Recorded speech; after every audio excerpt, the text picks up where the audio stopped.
Alright, hello everyone, it's Happy, and today we're going to be talking about the T100LT. This is of course a Soviet tier 10 light tank, and Wargaming pretty much killed this tank off.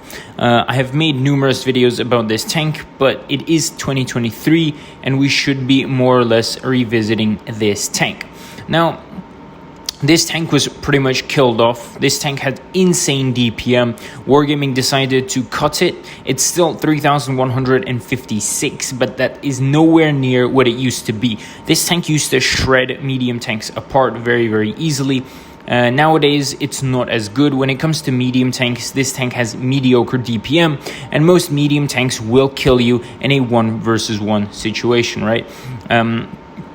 Apart from that, if we look at the gun handling, the dispersion on this tank is quite good.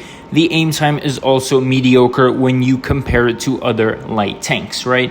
It doesn't really have anything that would make this tank very unique or special, especially when you look at the gun. Now, what does this tank have? This tank definitely does have mobility. It is a light tank, and that is, of course, what this tank is supposed to have, and it has 68 kilometers forward, which is the best among any other tank in the game pretty much, and backward it has 25 kilometers as well. A very, very, very good number. The power to weight ratio is mediocre, however, depending on the terrain, but we still have a good forward speed and a backward speed.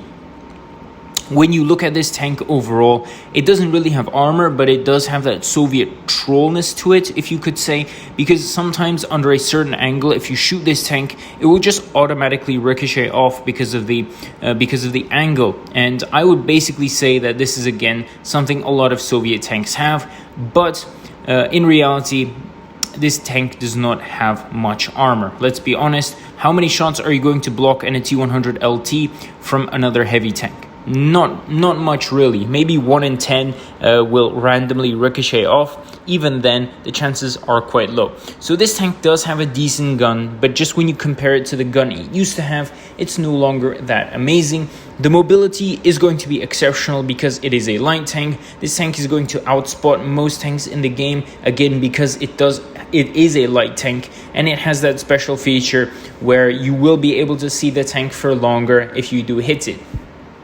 Now, I'm not saying the T100LT is bad by any means. It's more like Wargaming decided to bring this tank into the game through testing it, and then they were like, the DPM seems to be too much. We're going to have to cut it.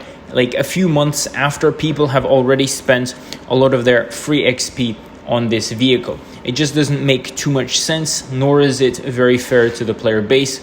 And yeah, they pretty much just killed this tank, and I feel like it was greedy of them to do so.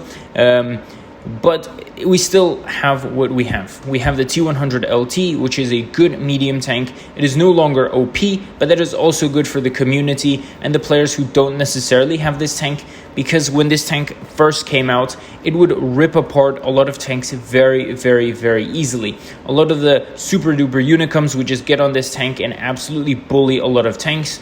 If the T100LT came around behind a TD, then it's pretty much a GG, game over, because you're getting shredded very, very quickly. Now, one more big disappointment I would talk about is the gun depression. The gun depression is not amazing on this tank, just like with most other Soviet tanks, but this tank especially would have been good with a little bit of gun depression, but unfortunately we don't have that. Overall, I would give this tank a solid 7 out of 10. Tell me what you guys think about this in the comment section below, and with that, Happy is out, and I'll see you guys next time. Bye bye.